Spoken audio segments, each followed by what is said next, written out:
Good evening and welcome commissioners, participants, and interested parties to the March 24th, 2022 meeting of the Cohasset Conservation Committee. I'm Chris McFarland, chairman of the committee, and will be running tonight's meeting as we implement Massachusetts and Cohasset Wetland Protection Act and the Cohasset Stormwater Management Regulations. We'll be operating this meeting using a Zoom platform and ask the public who wish to speak to enter their questions, comments, or concerns into the chat box. Please include your name and address. Only those including their name and address will be recognized. Present this evening on behalf of the Conservation Commission are our Conservation Administrator, Angela Giso, and the town's Conservation Agent, Charlotte Patel. Now take a roll call of the Conservation Commissioners and Associate Commissioners. Please respond by repeating your name and saying present. Will Ashton? Will Ashton, present.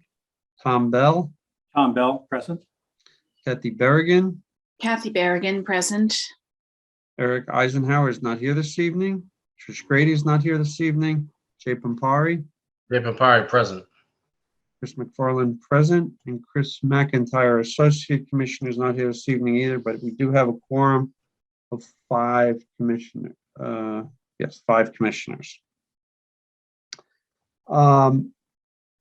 Just a general announcement in case anyone's in the audience waiting for certain hearings. The NOI 22-07 and stormwater permit 22-03 for 205 Atlantic Avenue has been continued until April the 7th, our next hearing date.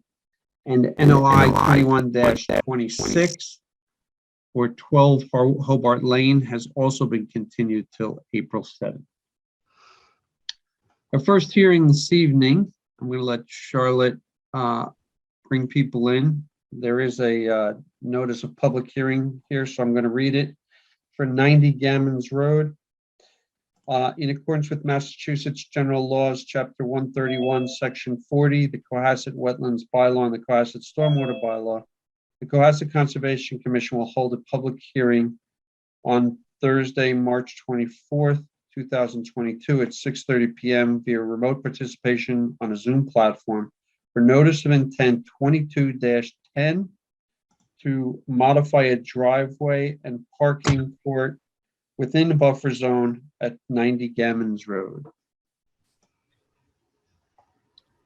Evening, members of the commission. Brad Holmes from ECR here on behalf of Patoco and Gordon Dean for their wonderful property at 90 Gammons Road. We've submitted a notice of intent application for a driveway improvement project. The site is at the end of Gammons Road and contains numerous wetland and coastal resource areas. And this project is contained within the existing driveway only. It's a driveway maintenance project within the buffer zone to the top of the coastal bank. I can bring up the plan if you wish and some photographs if you wish. But what we're proposing. Sure. Can everyone see the site plan? Yes. Yes. Great, thank you. Amy Martin may be with me as well tonight, and I see that Matoko's on as well. What we're looking to do is to try to reduce or eliminate impacts caused from snowplow activities within the driveway. Due to the location, when snowplows travel through Gammons Road, as you may know, it's somewhat narrow, and the only way for them to get through is to come into their driveway and then turn around. So as part of that work, a lot of the gravel that's within the roadway the road within the driveway gets disturbed and pushed into the lawn and creates quite a mess. So what we're trying to do is to eliminate that impact by creating cobbled treads within the existing gravel driveway, so that the plow would not be able to scrape off that gravel material. So what we're proposing is cobble treads, as you see in the diagram prepared by Amy Martin, and that's all within the existing gravel driveway. the work would not involve any concrete or pavement so that there wouldn't be any increase in and of an impervious material. And there's also a cobble surface proposed with an existing gravel parking area, which is mostly outside the buffer zone. We really set this up as kind of a more minor project that would be handled through an RDA application. But because of the location within the top of the coastal bank, the red line is the top of the coastal bank, which is determined by topographic survey with the contours. It really did make sense to file this through a notice of intent in coordination with Charlotte, because we are in the 50-foot buffer zone. So we didn't want to come in with something that the commission may felt was inferior for work within the 50-foot buffer zone. So overall, what we're proposing is really maintenance work within the existing gravel driveway to try to improve it, to minimize disturbance. I'll show you an idea of what happens. That's the existing gravel driveway now, looking back towards Gammons Road. And this is an example of what happens after snowplow activity with the gravel pushed off and into the lawn area. So that's what we're trying to avoid. So hopefully we can proceed with the commission with an order of conditions for basically general maintenance and improvement work, and that you'll agree with us that it's hopefully minimal activity within the buffer zone. So I'll take any questions you may have.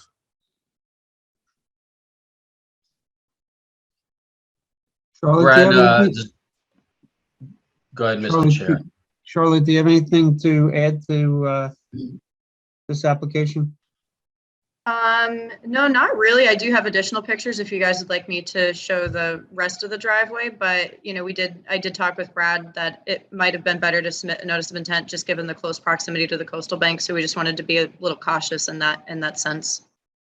Okay. Thank Jay, you, do you have Charlotte, for your something? input. That helped. No problem. Thank you. Jay, you're muted, but you did want to say something. Yeah, so just to confirm, Brad, this is, obviously it's an existing driveway. This is a resurfacing, if you will, of an existing driveway that has been there for many, many years now. And there's no proposed work outside of the existing driveway within the 50-foot buffer, correct? You are correct. Yeah. I don't have any further comments. Tom, Kathy, Will, anyone have any comments? No comment. I understand the situation. Having heard that, Jay Pimparo make a motion to issue a variance for work in the 50-foot buffer for the project at 90 Gammons Road. Second. Having heard a motion and a second to issue a variance for work within the 50-foot buffer at 90 Gammons Road, we'll take a roll call vote. Will Ashton, Will Ashton, aye. Tom Bell, Tom Bell, aye. Kathy Berrigan, Kathy Berrigan, aye. Jay Pampari, Jay Pimpari, aye. Chris McFarland, aye. That vote passes 5-0-0. Thank you very much. Wait, we have to- Hold on. We still have to Jay give you an Pimpari- order. True. Yeah. Sorry to jump Jay the gun. Pimpari would like to make a motion to issue an order of conditions of approval for the project at 90 Gammons Road. Having heard a motion and a second to issue an order of conditions for the project at 90 Gammons Road, we'll take a roll call vote. Will Ashton, Will Ashton, aye. Tom Bell, Tom Bell, aye. Kathy Berrigan, Kathy Berrigan, aye. Jay Pampari, Jay Pimpari, aye. Chris McFarland, aye. That vote passes 5-0-0. Now you can say Thank thank you. Yes. Correct. Thank you very much. Have a Great, good thanks, night. Brad. You're You welcome. too. Brad? Our next hearing this evening, while Charlotte moves people around, was continued from March 10th, 2022. It's a NOI 22-09 and stormwater permit 22-05 for a new garage and drive area at 171 South Main Street.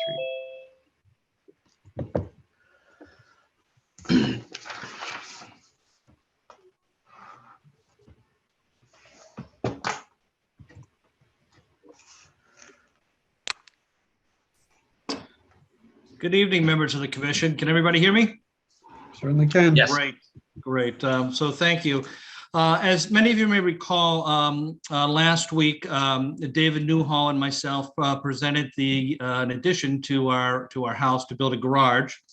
And after a lot of discussion with the Concom, several suggestions were incorporated. And if I could we put the screen up? There we go, David. Thank you. And Dave, could you zoom in on that a little bit more?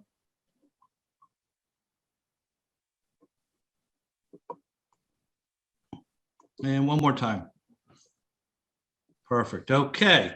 So after version number 2, after our discussion, what we did do with this building is initially the proposal that we had at the last meeting had encroachment into the 50-foot that only left about a 4.5-foot distance from the wetland, where the driveway was going to be on the north side of the building, so that you can enter into it from the side.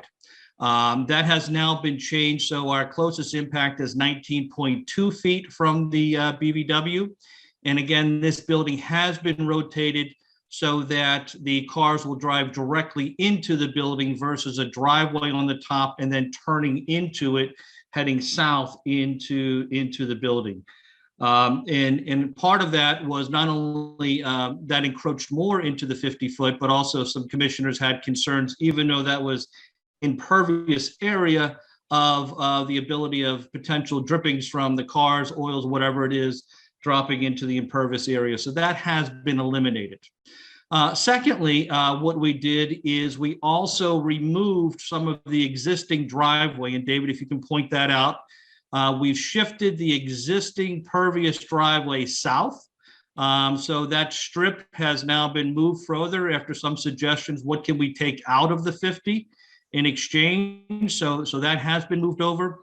We did keep the curb cuts on South Main Street, but modified the driveway to allow for the cars to go in there. It still maintains the same width. It's just that the driveway was moved further south onto there. So that was another item that was identified. Third was to move the building closer to South Main Street. Sorry about that. I had my cell phone away from me and it still bothered me. Apologize. Is to move the building closer to South Main Street before it extended a few feet beyond the building. That wall right there is 24 feet on the addition, and on the existing house is 24 feet, and previously it was 36-foot addition. Again, we rotated that and moved it closer. That also helped us get further away from the wetlands, the 19.2 feet, where we were at 4.5. We are showing a relocation of the sewer ejector unit. Again, we need to meet with the sewer commission and go over that. We're not exactly sure where the final location of that will be, but it'll certainly be outside of the 50 feet. And whether we can get it there or whether we can sink it in its current location, that would be the ideal thing, and then just put a sewer cover over that versus the raised green structure. But again, until we meet with the sewer commission, we're identifying that it may be relocated, but it'll be relocated out of the 50. If it has to be relocated, if we can sink it, we'll sink it in that location. But that allowed us, again, to move the building forward. Keep in mind that the way the existing addition on the building, or that the existing house is the door to enter at grade is in the middle of that 24 section. So that's why there's a constraint of moving it up, I think, 8 feet from the back corner of the building up. So again, we tried to maximize that, but there are some design issues in the existing structure that we had to work with.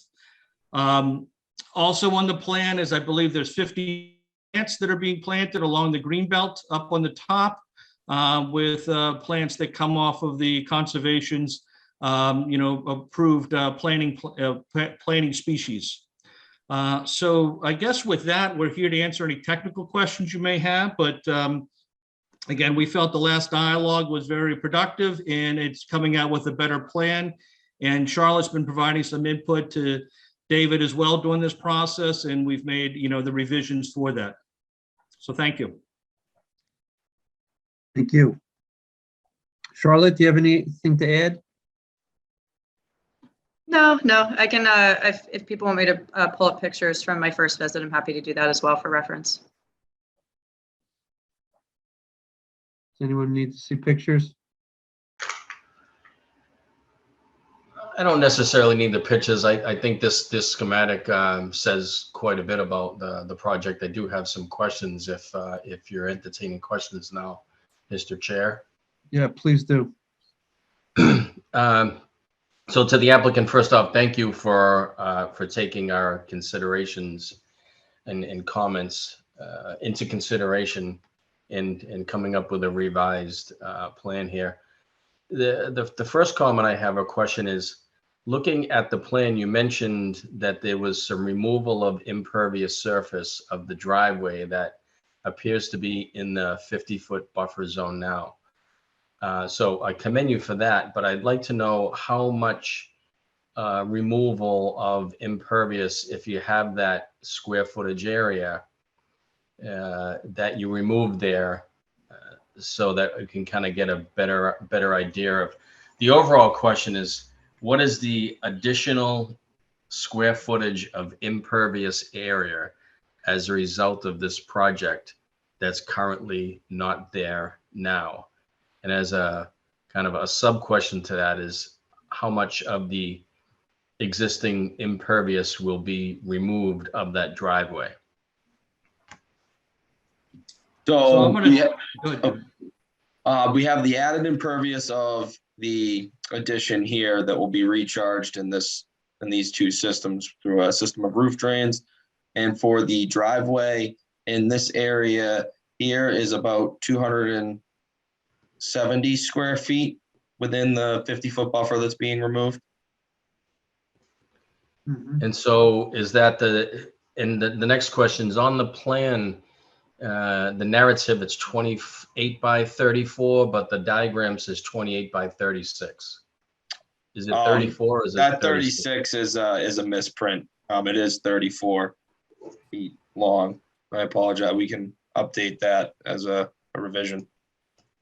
And just for that point, a point of reference, the edge of the driveway where you see it shadowed in there, that edge of driveway is 36 feet from the building. So again, it's that 36 is measured at 34, but it's shown, but the type should be a 4, not a 6. Yeah. Mhm.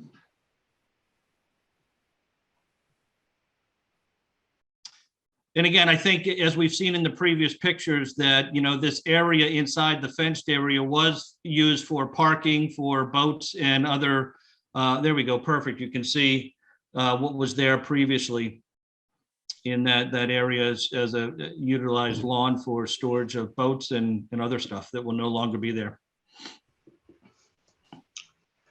So I've got a whole laundry list of questions, but since we're on, I'll cut to the major ones here.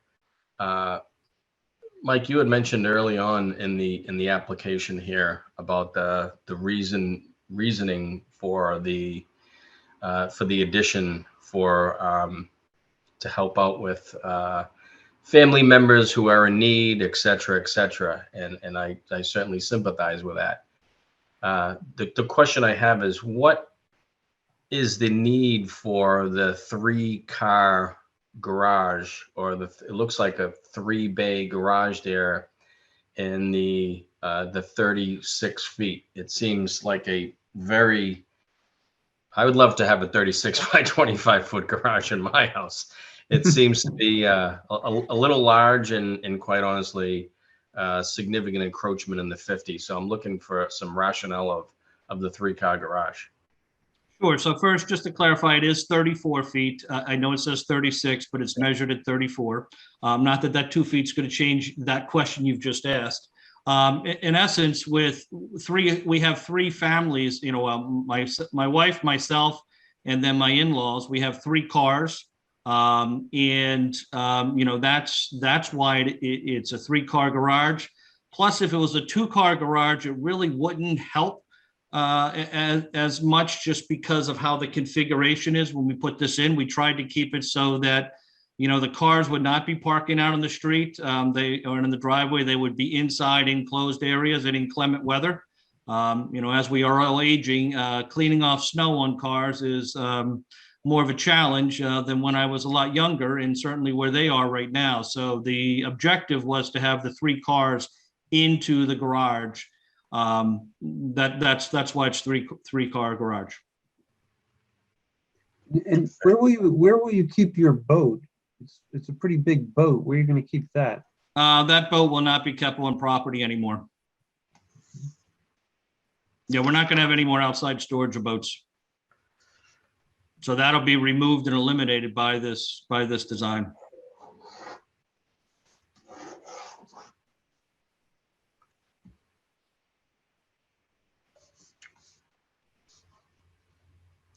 And just for clarification on that, the big boat will do that. The small boat, the little 11-foot whaler, would be able to fit in the garage, turn sideways on the back of the garage, in the winter. So, I did plan on putting those in the garage, but turn sideways. And what is the circular? Because you've zoomed in, I can't see the note. What does that represent?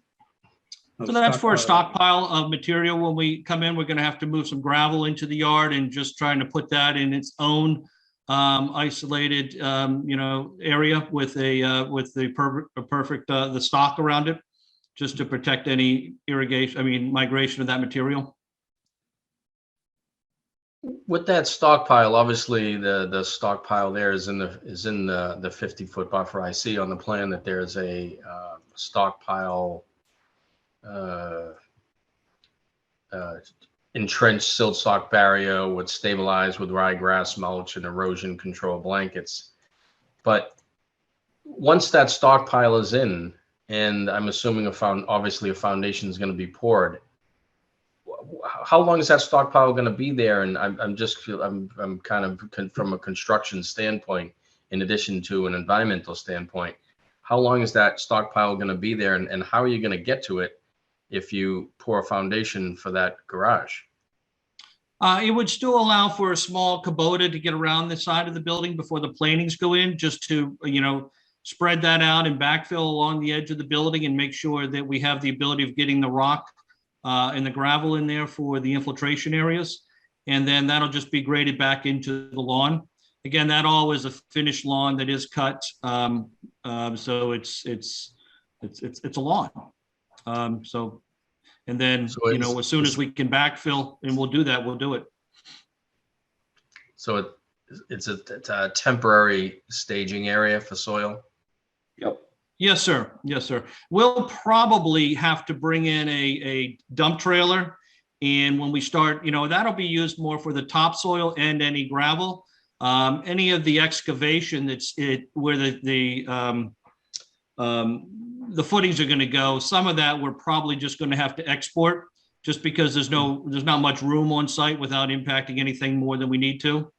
Again, that stockpile area will be either gravel or loam that'll be reused to backfill the site. Do you have any elevations on the plan, as far as obviously I'm assuming, but I can't assume that the garage is going to be on slab? The garage will be on slab with the same of that addition there. The slabs are identical. So it's walkout. So what is the depth of excavation for the slab? Are there going to be footings? Is it a 4-inch slab, 6-inch slab, sub base, rock, gravel, etc.? I didn't see that in any of the plans. And how deep are you going to be going as far as excavation goes for the proposed garage? Well, I think as minimum as possible. Certainly the footings will have to go down below the frost line and then build those walls up. As far as the slab in the building, hopefully we can get across with away with the reinforced 4-inch slab going through there. But it would be nothing extensive. I haven't seen any test pits, obviously, but the question is the next question, in which flows into the, no pun intended, the infiltration trench there. As far as the depth goes, what is the depth to groundwater in that area? Inches. Based off where the wetland line is, we are up gradient from the wetland a few feet. So our plan was to do test pits prior to the construction of these infiltration trenches to calculate the exact groundwater elevation to make sure that we are above groundwater and allowing for the roof runoff to infiltrate in. The good thing with roof runoff is it's all clean. It doesn't have to go through any treatment. I'm looking at the diagram that you have for the infiltration trench detail. If you could share that, that would be great. I'm looking at that on my own here, and it's seems to be 3 feet deep, not including the lumen seed, which I assume is probably at least 3 or 4 inches there. Yeah, thank you. So so if the center of that pipe is, I don't know, 2 feet deep, how are we going to guarantee that that pipe's not already in the groundwater table? With the test pits that will be done prior to the installation of this infiltration trench, we'll make sure that we're not in the groundwater table when that's done. And if the groundwater table is higher than anticipated, this wouldn't be as deep. It would just be a little bit wider in the footprint and would still infiltrate all of the roof runoff, and it would all still remain outside the 50-foot buffer with those 2 infiltration trenches. And it would be done with those test pits. And the other thing I'll add to that is that if something had to be sacrificed, it would be the lumen seed, and that would just be gravel and probably put slate slabs on top of that just for walking and keep that exposed gravel.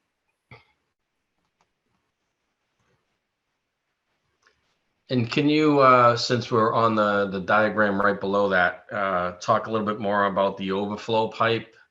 How often you think that would overflow, and the dynamics behind the 45-degree angle? Yeah, not this one, the other one. That's this piping, this Yeah. diagram here.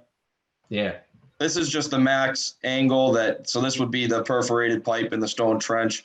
This is here just strictly as a safety valve in case this wasn't infiltrating as fast as designed. Then the water it would overflow through this pipe and go out into the open area. The way that these infiltration trenches have been designed has been able to handle up to the 100-year storm. So we're not anticipating any of that runoff to go out through these overflow pipes. It's just strictly there as just a belt and suspenders type of approach to make sure that, in case something water wasn't infiltrating at the rate that it was designed to infiltrate at, then it would backflow up the pipe and come out in this area here and here with these two, with the overflow, instead of right up against here along the house. So it's, to answer your question, we aren't anticipating water to fill up and come out this way. The purpose of this angle is just how the connection, how it connects to the pipe. That's the maximum angle it can be at. So that's the part of the design. So it wasn't straight up. It goes at this 45-degree angle. I would like to think that it's properly designed and the perforated pipe is going to allow the water to infiltrate. I guess I'd be more concerned about groundwater coming back up through there, but yeah, you'll never know until you dig a couple test pits in that area and see. The question is, are you going to be bringing groundwater up to the surface? I wouldn't anticipate groundwater going up that high through and going to the surface. Gonna be close. You're only about 1.5 feet above the surface of the wetland there. Get about 18 inches to work with. Okay.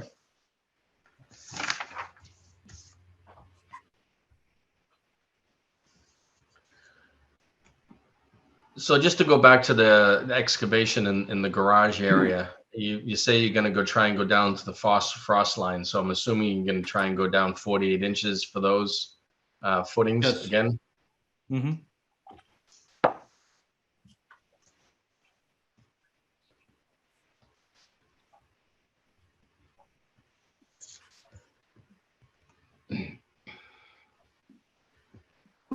I'd like to see some elevations on that. I'm looking at the plan. I know that I see some contours, but I'm not seeing any final elevations. I obviously understand that it's going to be at existing grade, but it would be nice to see exact contours on the, not contours, but elevations of the slab, of what's there, elevation of more details on any proposed footings, etc., and a little bit more detail on that as opposed to just the bird's eye view up top.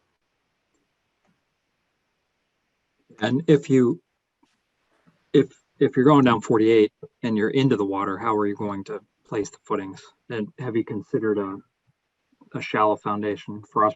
You know, an insulated shallow foundation. I think those are only 1.5 feet deep instead of 4.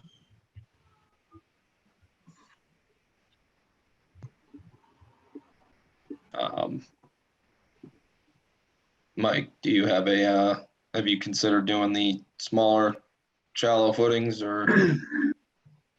I'm not aware of those. What I will say is that the addition on the back of the house was built, I want to say 12, 15 years ago. That was a not a full foundation, but it went down below the frost line. You know, when it rained, there was some water in there, but they were able to put the foundation in. I really didn't even think much about it because I figured we're pretty much at the same elevation. You know, I don't think we're probably going to be doing this work until later on in the summer, when the water table is going to be going down. Certainly, if we do it after a big rainstorm, you know, we're gonna have to monitor that, and then, you know, probably have some temporary pumps to pump that water out, and then let that filter back in after it gets filtered. But I'm not familiar enough with the shallow foundations to really comment on that. You know, as I said, there was recently, you know, it's 12, 15 years ago, the other piece was put in, and, you know, there wasn't really any major issues except for rock that they had boulders that had to move out.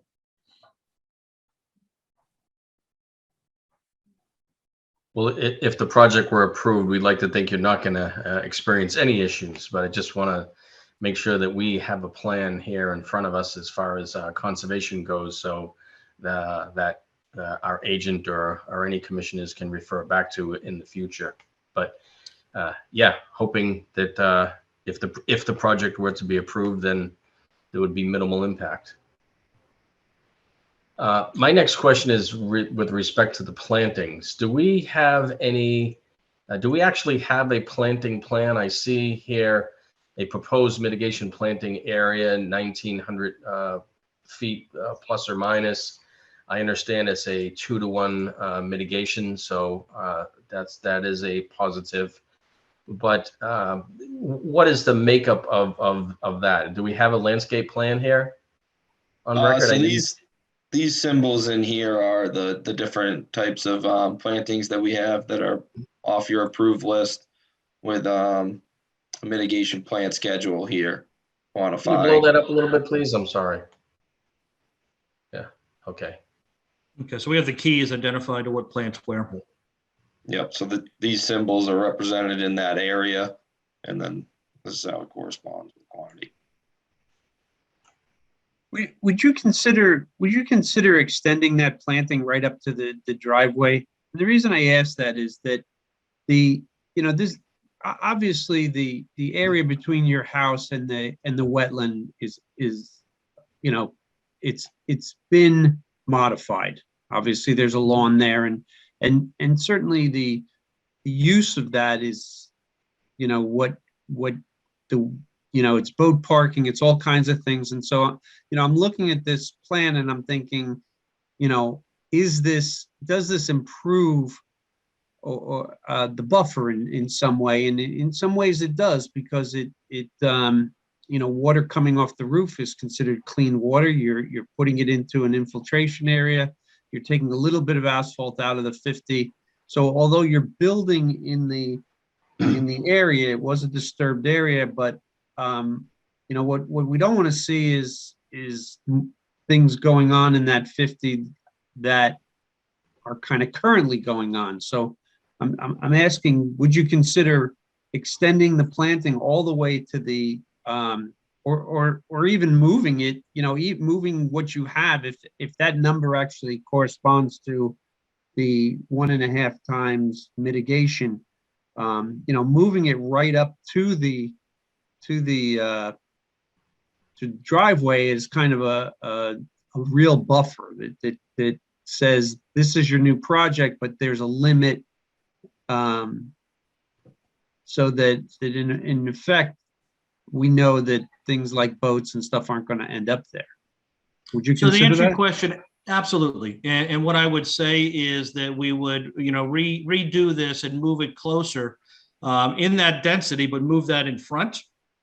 And I would probably suggest we move it to where the old pavement line is, just because if I put it right on the pavement, you know, I need to push snow someplace. So move the planting line to the old pavement line.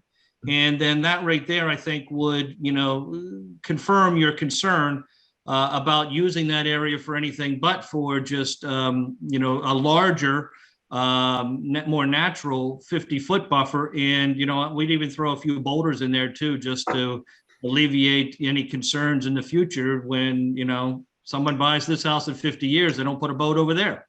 Mm-hmm. So I don't have a problem with that. We can, you know, do that as an administrative change. You know, at the end of the day, I think that when we had our last conversation, and, you know, I'm much more happier with this plan. I think it's a better, you know, balance of all the issues that are there. Yes, we do have some issues with the 50-foot buffer, but I'm taking out boats, multiple boats that were stored in that grassed area, so we don't have any more infiltration of any grease or oil that comes from those. We've cut down some of the pavement that's there. We moved the building a little bit closer to the front of the street, again, trying to separate that. So, you know, yes, I recognize we're still in the 50, but this site's been developed since 1790. And, you know, this is a better long-term solution, I think, to protect the environment with moving those plantings up to that line. And to kind of add on to that, Michael, the existing fence line is right at the edge of this proposed garage, and that's where originally we're looking at the 36, and that's where we cut it back to be within line with this fence line, and that's where this 34 width came into play with the proposed garage addition. So that was another thing we made sure we pulled back to be within line with existing improvements on the property, like this fence area here that kind of delineated how far he might go this way with having the garage be in line with that existing fence.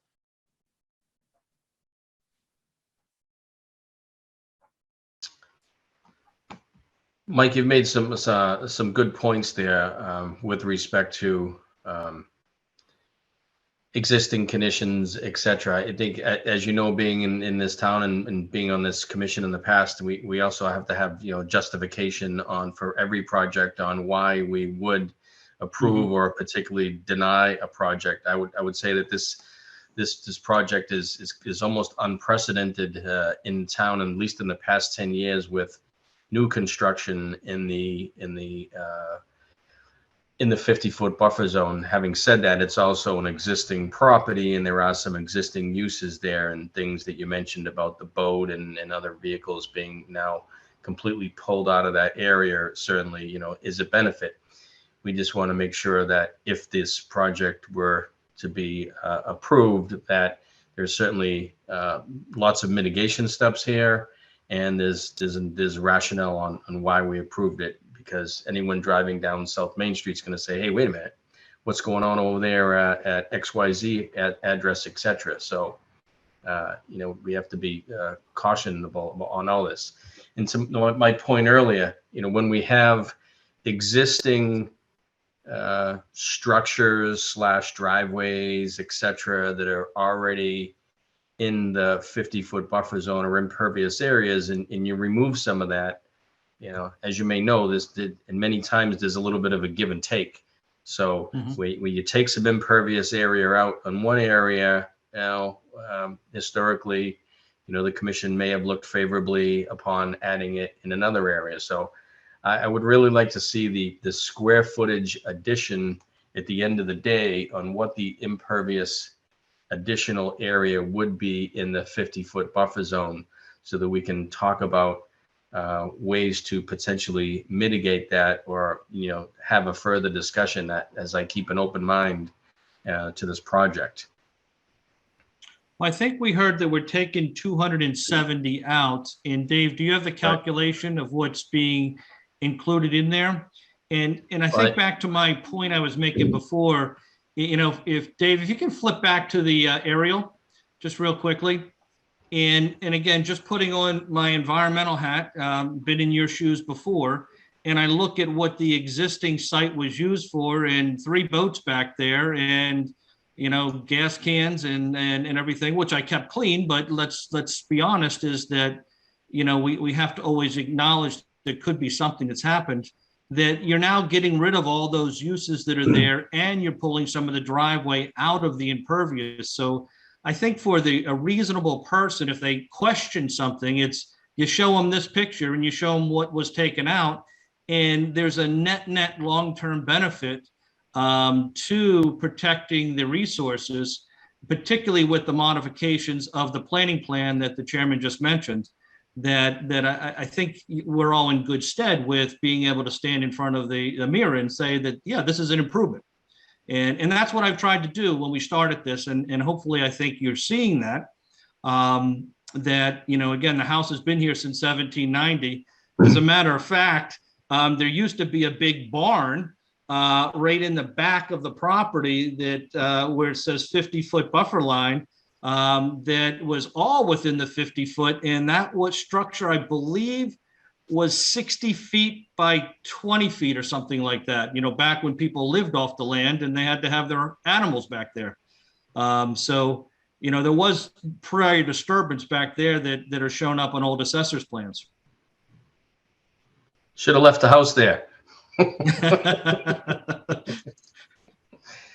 I think I filled up 2 dumpsters cleaning up the backyard where stuff fell down and they just left there. Yeah. Well, I'm just doing some rough calculations here on numbers, and don't hold me to these numbers by any means. They're totally rough numbers. But Yep. the 28 by the 34 square foot addition amounts to about 950 square feet of additional surface. But looking at that map, it almost appears that maybe 30% of that is actually cut out or is out of the 50-foot buffer. So truly, you might be talking about 600 square feet of additional surface, and minus the roughly 270 square feet of impervious. Again, these are rough numbers, and I'm looking at myself. It looks like there could be an additional 300 at the end of the day, an additional 300 square feet of impervious surface. I think order of magnitude, that's a fair number. Yeah. And again, you look at what's being taken out and you look at the additional planting, and does that, compensate, for that 300 net square feet? And I'm talking louder as I look at this, because I didn't haven't seen this picture in the plan. If it is, then great. I combed through it and I didn't see it. But when you look at it, the 2 cars are actually parked completely in the 50-foot buffer, and the pavement is in the 50-foot buffer in this particular diagram. Actually, 3 cars, or 2.5. There's a white one right there. He's half in the line. So again, I would like to see, what those numbers are as far as, justification, if in fact, one way or another, if the project were to be approved or denied. Just later on down the line, for whatever reason, we'll just like to see, the impervious addition for the record. Within the 50-foot buffer, just Yeah, I mean, if you could do it in the 100 as well, if you're going to crunch those numbers, it only take a couple extra minutes to do it in the 100. But certainly, everything is in the 100. So my primary, while I'm always trying to protect the 100-foot, the entire, pretty much the house and almost the whole lot is in the 100-foot. So it's a little difficult to do that. The majority of the work is in the 50. So my primary look here is in the 50-foot buffer. okay. I can get those numbers pretty quick and easy for you. I don't have it off the top of my head right now, but what you calculated, I agree, is pretty close to being in the ballpark. Which way is the water going to travel down on this driveway? It flows from the street towards the garage? Yes. So you're going to put a swale or something in the middle so that it kind of goes away from the garage and flows out, is that correct? Right now, it actually flows all into north. So it flows from south to north. It flows down the driveway and then flows south to north is how the driveway is currently configured. But in the final plan, I know you said the floor will match the existing floor. Is that a step up? I'm just trying to figure how this driveway is going to pitch in the end. And is there anything that might be considered or necessary to help that condition? Because obviously the water is going to head towards the wetland. Yep. And so I'm just wondering if we can get a clearer picture of how that's going to flow. Well, what we could do is that when the driveway is put in is, with just probably a 4-inch rise, maybe 6-inch on the one side, the north side, we can pitch that the opposite direction. So it does go south, which is away from the wetlands. I mean, we can do that in the construction process. If your concern is sheet flow, basically reversing the sheet flow that you have right now, is that I'd be willing to do that in the design so that it flows, the opposite side and then can go into that trench to be, filtered. Tom, or can you lend your expertise to this a little bit? Yeah, this is a little bit complicated because it really, at least according to elevation information I have, right about the edge of that wetlands, the elevation's about 8.6 feet, something in that neighborhood. And the 10-foot contour goes kind of right past the nose of that gray car and straight across. That's right. You've got it right there. So, you've got 18 inches there. I mean, it seems to me that infiltration trench should be pushed south. I know that's a little unconventional, perhaps, to run solid pipe until you get it back where your cursor is now. But I mean, what'll really tell the tale here is when you put in a pit and get a look at that soil profile. There is a little, whenever you get near to a structure, the elevations on the digital elevation models are skewed a little bit higher, in fact, because of the roof. And so it may not even be 10 feet there. It's hard to say. So I think I'd wait until I saw the results from the soil profile. But then with respect to the driveway, shunting that water to the south, it's going to move it right up against the house. And that's not a great situation, I think, from a homeowner standpoint. Right. And if it has been going, I mean, long before any of this stuff was put in, it was going to the north, the northwest probably, and Yep. flowing into the wetland. And I'm not sure you can really do very much about that. I can see pretty much what it does now. Probably makes it almost all the way to the garage before it slides off the driveway and rolls down the hill there. Mhm. Not an ideal situation even now. And part of what we were talking about earlier too, with those mitigation plantings being extended up to this area, they'll also provide a better buffer than what's there now too. So current existing conditions, this water's flowing this way.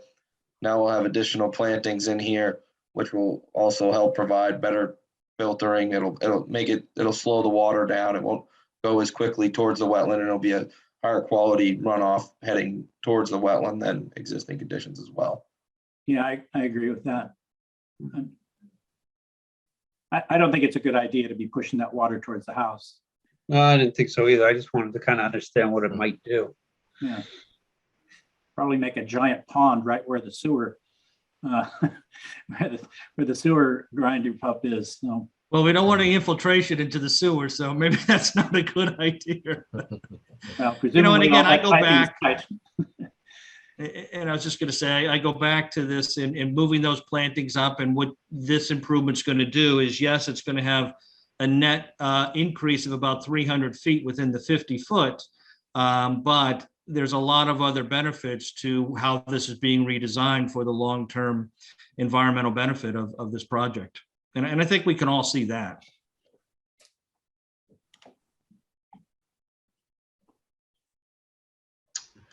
So Mike, that was one of my, the last remaining questions I had was in the variance request.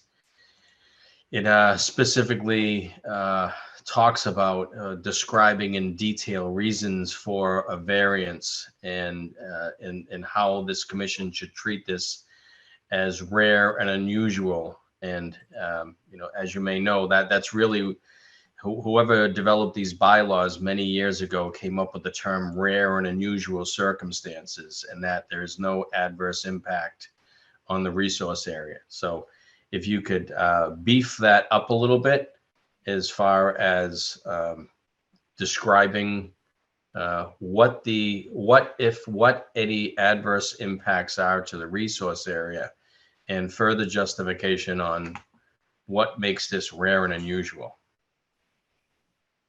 And I'm not looking for that right this minute.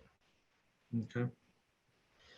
And while I'm at it here, I would encourage you. I'm not a fan of this the stockpiling behind the house there, even though it is temporary. Once you actually start to pour that foundation and do your excavation trench, which is probably going to be at least 4 feet off that footings, trying to get even a small little bobcat around the edge of the property there, you're literally going to be, up against the edge of the wetland. And I don't have to tell you how soft it is back there. Right. So if the plantings are going to be the last part of this project, I would encourage you to move that stockpile up to the edge of the driveway, off the driveway, yeah, right in that little area there. And again, same erosion barriers, etc. And then if in fact you have to backfill, you can slowly backfill with the bobcat to come around the corner. And maybe you only have to come around the corner once, as opposed to 453 times trying to come around that tight little corner if the project were to be approved. Understood. That makes a lot more sense from a operation standpoint. And again, it is a temporary use. And again, if the project were to go forward, then after it's backfilled, then there's no need for any excavation or excavators, any heavy equipment at all to go in the back there. Any plantings could be done by hand. Even that 5-foot maple tree could be done by hand. Yes, agreed. Mm-hmm. Agreed. Okay, so I'm hearing you'd like us to take a stab at modifying or updating the variance to add to the text to make some stronger justification for the record that you would have in there. That's no problem. I've heard that we're going to move the plantings up to the old paving line, so that'll move closer to protect that, and we'll throw a couple boulders in there. Is there anything else? Well, Tom, To crunch the numbers on the impervious additional area in the 50 exact numbers that are being removed currently, what's there now, what's proposed, etc. While I'm at it, additionally, a kind of a foundation plan or a building plan as far as the elevations of the slab, elevation of bottom of footing, top of footing. Is it going to be footings and then a 4-inch slab, 6-inch slab? What is the subsurface of the slab? Crushed stone, pea stone, gravel, whatever that may be. More of a building plan for subsurface materials. Okay.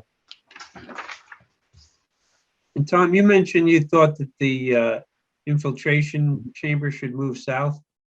Yeah, I mean, of course, the farther south you go, I don't know what your top of slab's going to be, but the elevation in the northwest corner is about 9.7, 9.8 feet, and water doesn't flow uphill. So, to get down to that south end of that property where you're seeing 11.3, 11.4, 12 feet,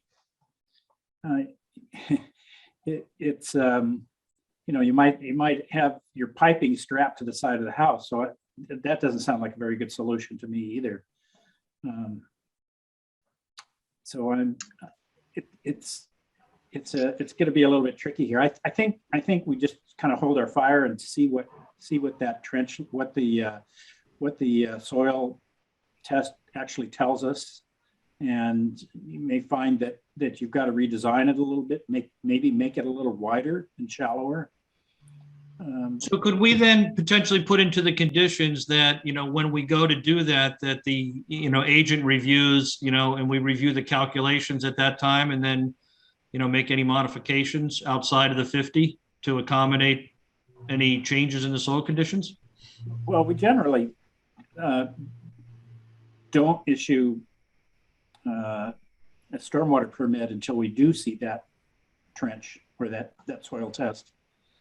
I mean, it leaves us sort of hanging. Mm-hmm. Because if there's going to be major modifications, we'd want to know that, in advance. I guess the question I'm asking right now is, do you want me to get an excavator in the backyard now to do some test pits on that? Or does that design get done, later or readdressed later? Well, I don't think it can be addressed later. I think we really need to know the situation there where you've got your trench planned. And I know everybody wants to use an excavator to dig their soil pits, but it's also, you're only going down 2 feet, and you don't have to dig one that's 5 feet wide. Okay. I mean, it could be done by hand. Mm-hmm. Okay. Yeah, I mean, just to add to that, typically, as Tom mentioned, test pits are done, in advance. It's kind of would be a little. I've never seen it done where while it could be placed in the order of conditions, there's a strong potential that the project would need a full redesign of the infiltration chamber, and I've never actually seen that. So as Tom mentioned, it would be great to have that information. If there's going to be a redesign, then if the project were to be approved, let's do it now in advance. Tom, sounds like while it might not be in anyone's whoever's going to be digging this hole. I see David chuckling over there at the thought of digging a hole. I don't know how.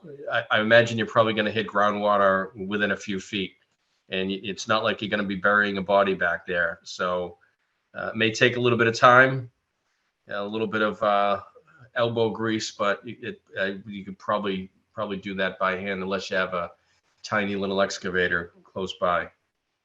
I suppose if you take down that wall, then you can you're not going to really, and you're only going to go in there once. You could probably, you could probably do it, I would think. I'm looking at your, you're not going to get in there from the other side of your property either. So that's So, really is Tom- the only way in. Yeah, Tom, exactly where would you like the test pits to be done if we're gonna require the applicant to do that? You have an exact location? I think probably the real tell will be right where his cursor is. It's close to the wetland as that thing's going to be. That's the lowest elevation, and I think that we have to look at that as the worst case scenario would be that. And how far off the house? Because I'm going to imagine this trench is not too far off the house, 4 or 6 feet or so. Looks like it's right up against the house, isn't it? The plan. So it is right up against the house, and that part of the house does not have a basement. That's the piece that's on slab, that little L piece. So both where the detention basin is designed is basically it's just next to a foundation wall on slab. So, pretty much the. Sorry. I was just going to say pretty much the where that trench is at grade with the slab. I'd stand off 3 feet from your foundation. Okay. Okay, we'll have that done.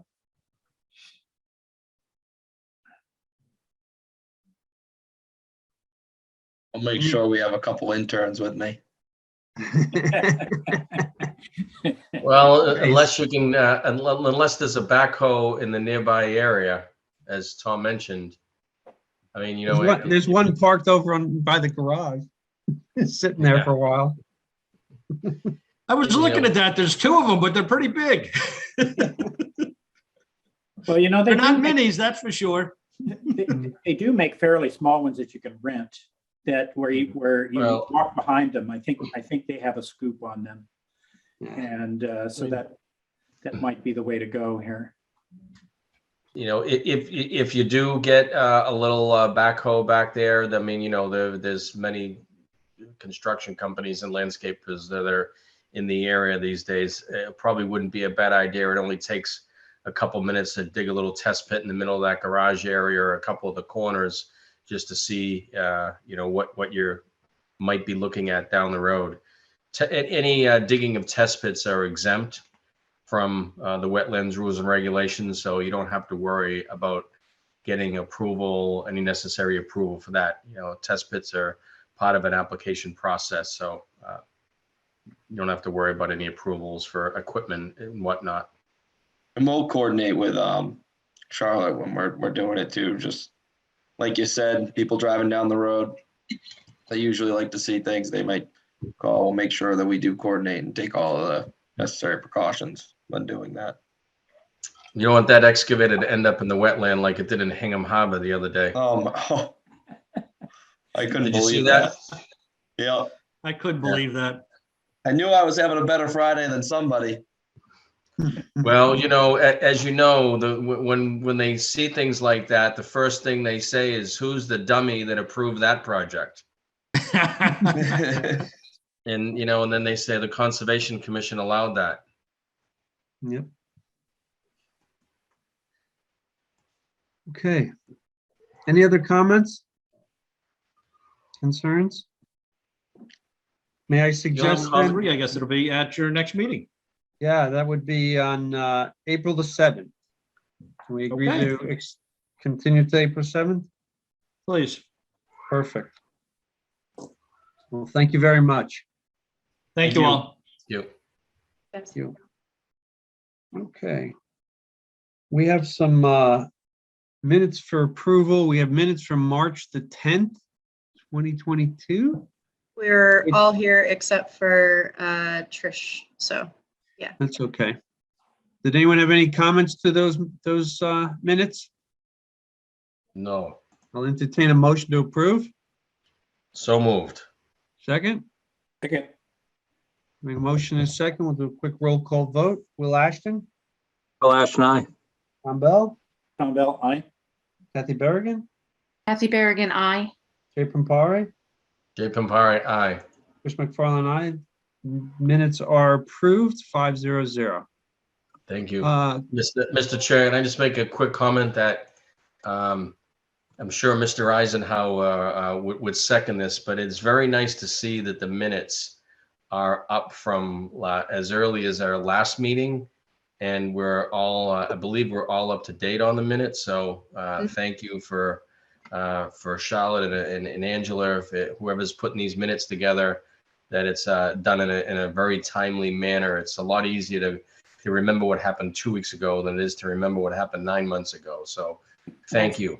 Yes. Yeah, thank we you. lost, looks like we lost Angela because she was having some technical difficulties, but yeah, she definitely, I believe, caught up from the big, the big backfill that we had. So now it looks like that, pretty much the next minutes to do are just the ones from the newer meetings, which is Great. awesome.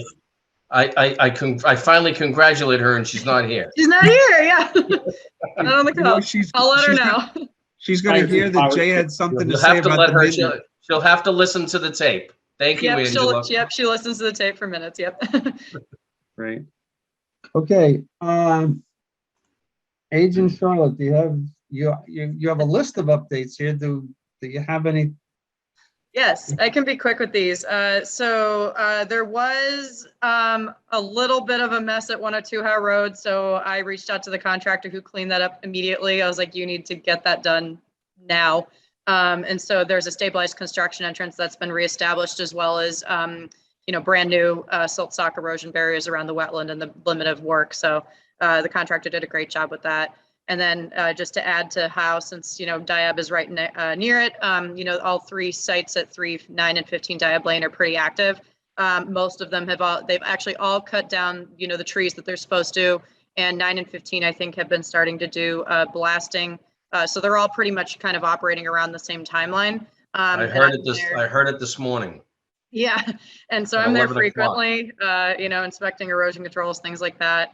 So yeah, if you guys see anything, let me know. And then 1 Pleasant Street, they just recently got their building permit. This was one of the mixed use development projects that we approved, I think, last year or the year before. So they're going to start construction relatively soon. So I'll be, working with the contractor on that. And then I'm just going to notify you guys because, obviously we're going to wait to talk about this one, but 46 Border, which is Atlantica, has submitted to planning and to conservation and I believe zoning. So we do have an application for April 7th, and everything's in OneDrive if you guys have any questions. And then last but not least, I'll probably be giving. Before you move on from 46, Yeah. some of my spies mentioned that drawings for 46 Border Street are less than complete. Would you verify completeness before we get into that project? They've submitted site plans, landscaping plans, erosion control plans, but I did send a list of probably 50, 60 questions, more than my usual list. Just go back to what has to be in the plans and make sure it's all there, including test pits, including. Yep. Oh yeah. everything I else. sent a very, very, very long list, which is more than my usual list. Instead of like 20, 30 questions, I sent probably about 50. And I'm actually going to the site tomorrow to look at it from the water with the harbor master. I would say that when they have those pits open, you should take a close look. That's obviously fill, and it's ancient fill. What we saw next door was timbers and all kinds of stuff buried in there. And as you can imagine, once they built the seawall, 120 years ago or so, it was a great opportunity to throw stuff away, I bet. And you never know what you're going to get in fill. They're going to put a bit more structure there, right? Well, can I don't want to cut you off. Yeah, I was gonna say, probably Questions, best to talk about it later. If Amy was on, she'd be yelling at us right now to just wait till the public hearing. Yeah, mostly I just wanted to say we have the submission. Tom, talk to Charlotte offline. Sounds good. And then I'll just give you guys a brief update that, there's a lot of staffing changes at Town Hall right now. And so with that, there have been several suggestions for workflow changes. And one of them that's been in the works is this new e-filing portal called Laserfiche. And I won't get too much into it now because it's still very much in the early development phases, but planning started to use it. Basically, it's going to be this portal that has very powerful searching features. So what's going to happen is all of our documents that we receive for planning, zoning, whatever commission go on this portal that pretty much everybody can access and search. And then the goal is to also, backfill that and add in, previous documents. And so the goal is like when anybody wants to search for, hey, what happened at 102 High Road, they can pretty much pull it up and they can see literally everything. So it sounds like a great opportunity for, restructuring, because right now the way we post things to our website, it's a little archaic. So this portal should hopefully be a good change. And so once it comes to conservation and I start testing it, I'll definitely let you guys know how it goes, and everyone would have access. And this, to a certain point, it would the public would be able to access it too. So I'm not sure what the parameters are between public and just town employees, but it sounds like a great opportunity to restructure and revamp the website and just access for documents. So yeah, that's mostly it. All right. Any 48-hour issues? No, the only question I had is I understand that April 7th, our next meeting is going to be a doozy with applications. So Yeah, we have a full list. So yeah, sorry, I couldn't get it to 2 projects like this one. But we have, I believe, 4 or 5 notice of intents with or without stormwaters, 1 full stormwater, 1 RDA, and then I do have a discussion that I'm going to bring to April 7th as well for a conservation restriction property. So full list. And 12 Hobart and 205 Atlantic are scheduled at this time to come to April 7th. But if anything changes and they want to keep continuing, well, I'll let you guys know. that's going to be a long one. I just like to mention 2 things. One was 392 South Main Street. I mentioned it to Charlotte that they were right on the edge of Salt Marsh, and they started a big addition. And I asked Charlotte, had we heard anything? She said no, so she's looking into that. The other, I did get a call from an abutter at 76 Lambert's Lane. I guess they're tearing out the old pool, which although it's not within the buffer, I don't know if it has impact on what we, Yeah, I can look into that. so Mostly what I need to know is if it meets our stormwater requirements, because it's outside of the 100. So definitely reaching out to I can reach out to the applicant for those details. And then I do have access to the building file, so I'll look at that too. And I just like to ask Jay, because he's probably been through this. Is there anything in any of the bylaws, whether they're ours or someone else's, that talks about like piggybacking a project to basically avoid? I mean, because the stormwater permit is still open on our project, and now this one's like right next to it, being almost as if it were a continuation, but probably was not in the stormwater calculations. I have to research that a little bit and talk a little bit more about the detail. So I'd like to learn more about that. Yeah. All right. All right. Yeah. Okay. Do I have a motion to adjourn? So moved. Second? Second. All in favor? Aye. Aye. Thank you, everyone, for being here. Thank you. I wish they Thank were you, all guys. the season. Yeah. Have a good night. Thank you, Charlotte. Bye. All right. Good night, everyone. Bye.